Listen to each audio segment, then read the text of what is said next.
Now, the Three Martini Lunch with Greg Corombos and Jim Geraghty. And welcome, everyone, to the Friday edition of the Three Martini Lunch, along with Jim Geraghty of National Review. I'm Greg Corombos of Radio America.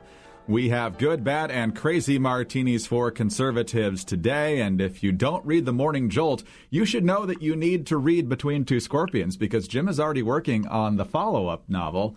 And so if you're not familiar with what happened in Between Two Scorpions, you're going to be lost, and you don't want to be lost. So get a copy of Between Two Scorpions. It'll be worth your time. Believe me, I am genuinely think about this. There was an old editor at Marvel Comics who argued that every issue was somebody's first issue. So your first one or two scenes should be an entry point to somebody who's never read anything about this before, which on the one hand makes sense. On the other hand, for readers who have read the previous book, you don't want to rehash everything that happened. So I will try to make this accessible, but it makes it easier for me and everybody else if you read the first one. Plus, I get money.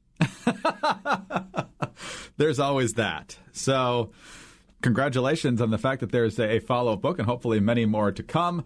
Clearly, your writing ability is far superior to the Chicago Bears offense. And so... Oh, I'm sorry. Yeah. Yes. Hey, you know what? You guys are ready to play on Sunday. Problem is they have the game on Thursday. Stuck up on you. Hopefully 2 Sundays from now. But anyway, yeah, that wasn't too fun. But there's still 15 games left. All right, let's get to our good martini now, Jim. And it's not often that somebody dying is our good martini. It's usually reserved for people like Hugo Chavez or Kim Jong-il. I think Gaddafi might have gotten it, even though the circumstances surrounding his death were less than stellar. But Robert Mugabe is dead. Robert Mugabe, the longtime dictator in Zimbabwe. Now, the mainstream media's got some issues here as they report this. For some reason, they're being more balanced in their Robert Mugabe obituary coverage than they were with David Koch. But what are you going to do? They'll say that things like Robert Mugabe was praised for broadening access to health and education for the black majority, but later years were marked by violent repression of his political opponents and Zimbabwe's economic ruin. On the one hand and on the other hand.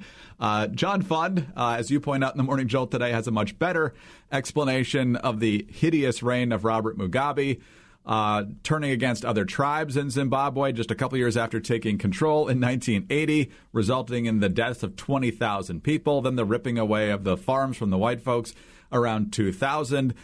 Increasingly crooked elections. He was finally deposed by the military a couple years ago. But people who love freedom are not going to miss Robert Mugabe, Jim.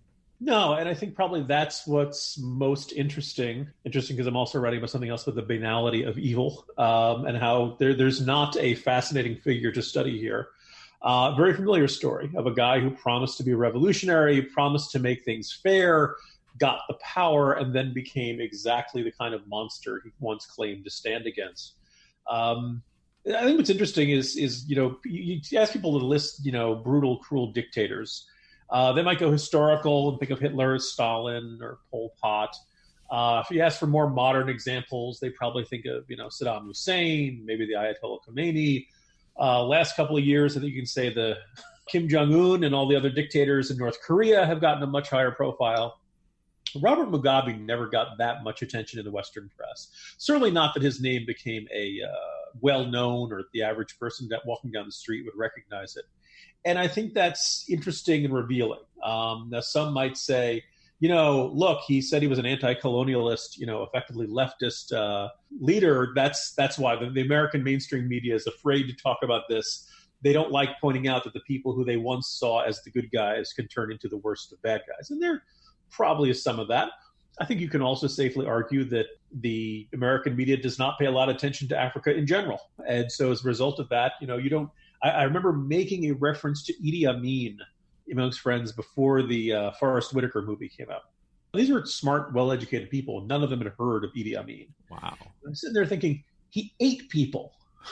Right? You'd think cannibalism as a world leader would make you stand out a little bit. You think that's, here's something on the back of his baseball card you don't see every day. But they hadn't. And that just kind of indicates, some of the worst monsters in the world never really get the spotlight. And you don't hear nearly as much about why they're bad as much as, say, the Koch brothers. And so I think it's probably worth re-examining that. I also spotlight the work of Jay Nordlinger, Mugabe actually got deposed from power by one of his interior ministers and military generals who were afraid that his wife was going to take over when he died. They're in charge. They've been in charge since about 2017, and no, things really aren't that much better. Human rights activist who spoke to Jay Nordlinger said, look, the driver has changed, but the bus is the same, and it's still going in the same direction. So, look, this is Zimbabwe. It is not the most important or strategic geopolitical corner of the world. It's not near Europe. It's not near the United States. It's not near the economic centers of Asia. In a lot of people's eyes, it's not something that they need to pay attention to. And it's somewhat understandable. The result of that is some of the world's greatest monsters operate with impunity. And in a world that can, every other day they're denouncing Israel at the UN and finding, some other folks that, this is a terrible, great outrage, never really got all that motivated to confront Mugabe and what he was doing in Zimbabwe. And I think the world is a worse place for that, Greg. He's dead, so that's the good news. Why does the media have such a hard time putting this record into the simple perspective that it ought to be? I mean, yes, initially he was fighting against the Zimbabwe, or at that point, Rhodesian version of apartheid. But for the last 35 years of his rule, of 37 years, he was brutally repressive against blacks and whites and was absolutely corrupt to the core. So why do we have to have this supposed 50-50 split here on what his legacy is when it's pretty darn clear what it is? It's the difference between ideology and politics, which is that ideology, you and I, people ask, Pence is fond of saying he's a Christian, a conservative, and a Republican in that order. Right? Your ideology gives you ideas. Conservatism doesn't tell you that everyone who says they're conservative is going to be a good person. People are human beings. They are capable of being flawed, and people are capable of having great contradictions within them. Richard Nixon comes to mind. A lot of people say, he opened the door to China and did some great things. He was a statesman. He could be the bad cop to a lot of presidents who could be good cop in his later years. But there's this little thing called Watergate, bombing of Cambodia. There's stuff in there to have, objections to Nixon. Almost every leader has at least some side of their record that we're not terribly proud of. You and I adore Ronald Reagan. It's kind of hard to dispute that in Iran-Contra, Congress had explicitly said, you're not allowed to do this. And the Reagan administration did it anyway. And the question of whether Reagan was aware of it, well, I'm afraid I can't recall. So, the thing, if you want to recognize it, people are complicated, and that somebody who says they're on your side and says they stand for the right things, I want to get rid of the colonial oppressors, can turn around and be an oppressor himself. Well, acknowledging that realizes that not everybody who says they're opposing colonial oppressors is a good guy or is going to turn out to be a good guy. Some people are just opportunists. I think if you wanted to summarize the entire complicated, messy, bloody history of communism in one sentence, you could say a bunch of people said they were going to make it fair when really they just wanted to be in charge of their own unfair system. That's basically communism in a nutshell. There's always an overclass. There's always special dachas for the Politburo members, et cetera, et cetera. So that's where we are. And so a lot of people really aren't comfortable acknowledging the fact that people can have contradictions in them, and that the good guys don't always turn out to be good guys, and the bad guys, the people who are being demonized as bad guys, like the shadowy Koch brothers, as they're inevitably described, can also do giant things like contribute $1 billion to charity. All right, let's move on to our bad martini now, Jim. And it wasn't that long ago that Howard Schultz was pretty much beloved on the political left. As CEO of Starbucks, he was pretty outspoken in support of pretty much every liberal social and cultural cause.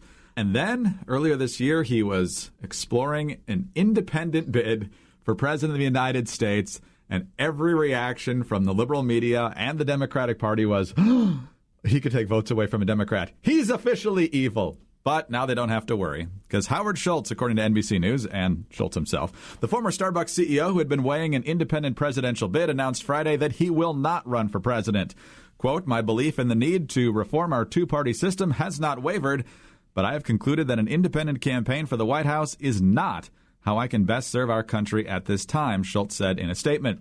Schultz added that the money he would have allocated to a campaign will instead be used to invest in people, organizations, and ideas that promote honesty, civility, and results in our politics, and that move the country beyond the two-party gridlock. Schultz announced in January he was exploring a possible independent run for president, but his presidential ambitions were widely criticized by Democrats, concerned that his bid would end up helping President Trump retained control of the White House. He's also been pretty much out of commission since April due to back surgery. So, Jim, I don't think either of us is real surprised by this, but what do you make of the Howard Schultz phenomenon here over the past few months?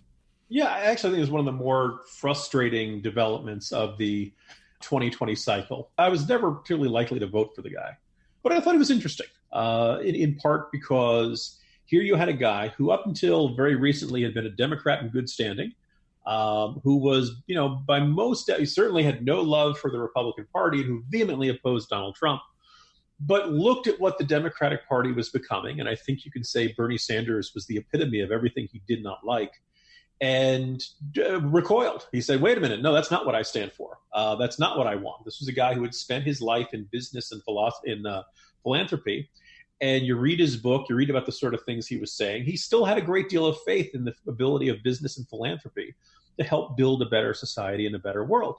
There's not really a lot of room for this in the current mentality of the Democratic Party. And if not that, then certainly on the angry Twitter left. And yet, so he does this. And again, this is a guy who has no, other than the occasional talk about the joys of hard work and how a first job can give a kid purpose and direction in life, hiring veterans, there are little smatterings that conservatives would applaud. But this guy was not a conservative by any stretch of the imagination. Says he's thinking about running for president as an independent. And the left just turns, when I say the left, I don't just mean like angry people on Twitter, and not just the yahoos who would run in and, heckle him and scream profanities during his speeches. All of a sudden, Stephen Colbert is making jokes about how bad the bathrooms at Starbucks are. Now, a week earlier, if you'd asked Stephen Colbert, what do you think of the bathrooms at Starbucks? I don't think he had much of an opinion on it. But the moment he needed a stick to hit Howard Schultz with, Stephen Colbert was jumping on board. Right? There's probably no more vivid example of how you can go from just a liked, respected CEO guy, generally promoting progressive causes, to public enemy number one than what happened to Howard Schultz. Now, you can pretty much make the argument that Howard Schultz was really only interested in standing up against the Bernie Sanders wing of the Democratic Party. In fact, he had reportedly been on the short list to be labor secretary if Hillary Clinton had won the 2016 presidential election. And yet somehow the sudden reaction is so strong. The first thing is when he said he had a serious back injury and it was going to keep him off the campaign trail for summer, a lot of people looked at it and said, this is not the move of a guy who's got a burning fire in the belly and all that kind of stuff. And it's also worth noting, if he had back surgery, all right, that hurts. That you're going to have some recovery time for that. Man, you didn't see any op-eds written by him. You didn't see social media accounts being updated. Howard Schultz for president, just a switch was flipped and it just disappeared. And in fact, about a week ago, I realized I hadn't heard anything about Howard Schultz in a month. I actually saw his book sitting on my bookshelf as the only reminder I had. Inquired with his people, got no reply, which I should have interpreted as a sign that Howard Schultz 2020 was soon to be no more. Today, here comes the official announcement. He's out. And there's a part of me that's a little irked by this because, Howard, can I call you Howard? Howard, they decided to trash you because you had the audacity for stand up for what you believe and the possibility, not the certainty, but the remote possibility that you were going to cost Democrats the presidency in 2020. And for that, they decided to destroy you, and nothing else you did in your life mattered. Nothing else you were saying mattered. You had to be villainized as this terrible, billionaire, and you walked away. I kind of wanted to see you fight him, Howard Schultz. I kind of wanted to see you say, oh, I'm the bad guy? You want to see me be the bad guy? I got $1 billion. I can run as many ads trashing what you want as I can. My guess is in 6 months, everybody will forget all about this, and he'll go back to being the respected, liked, former CEO of Starbucks, and he'll, be on his panel discussions and give his speeches, and life will go back to normal for Howard Schultz. But I think the fact of how the Democratic Party responded to what effectively amounts to an internal criticism is very revealing for the rest of us. Absolutely fascinating just how badly and quickly he was trashed, because there was rumors that he would run as a Democrat initially, and then he talked about how he was obviously launching this exploratory effort as an independent. Until that moment, the idea of Howard Schultz for president wasn't that anathema to Democrats because he'd just be one of this field of 24 plus. But then when he wasn't one of the Democrats in the field, then he became the pariah. It's worth noting there's not a ton of political real estate standing between Howard Schultz and Tom Steyer.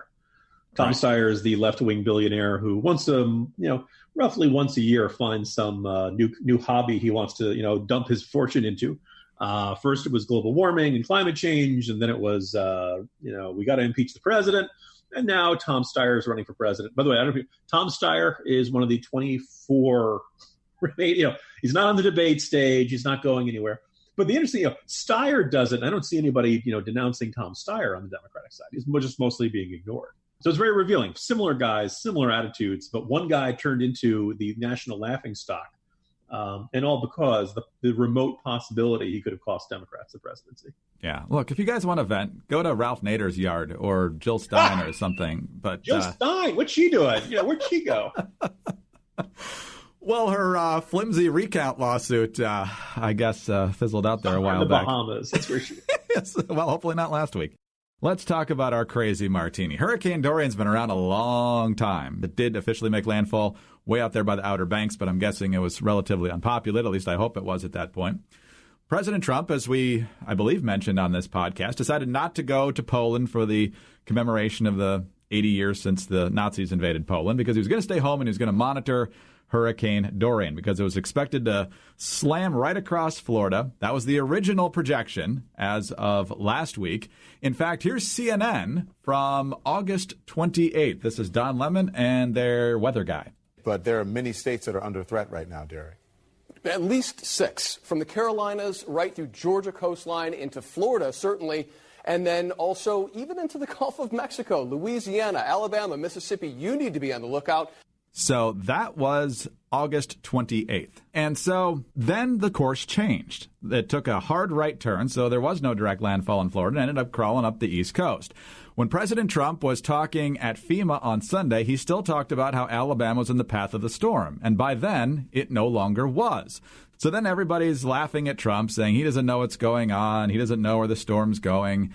And so Trump, of course, can't take that lying down. So he goes back and finds all these charts, including yesterday, almost a week after the storm changed course, pointing out that there, yes, in fact, was a projection and a cone that had it going across Florida into the Gulf of Mexico and eventually up to the Gulf Coast and possibly affecting Alabama. And so he whips this chart out, this cone from the Hurricane Center, and has this chart from a week old, and he talks about it, and the cone doesn't actually hit Alabama, so he extended it with a Sharpie to hit the Alabama coast. We had actually, our original chart was that it was going to be hitting Florida directly. Maybe I could just see that, Kevin.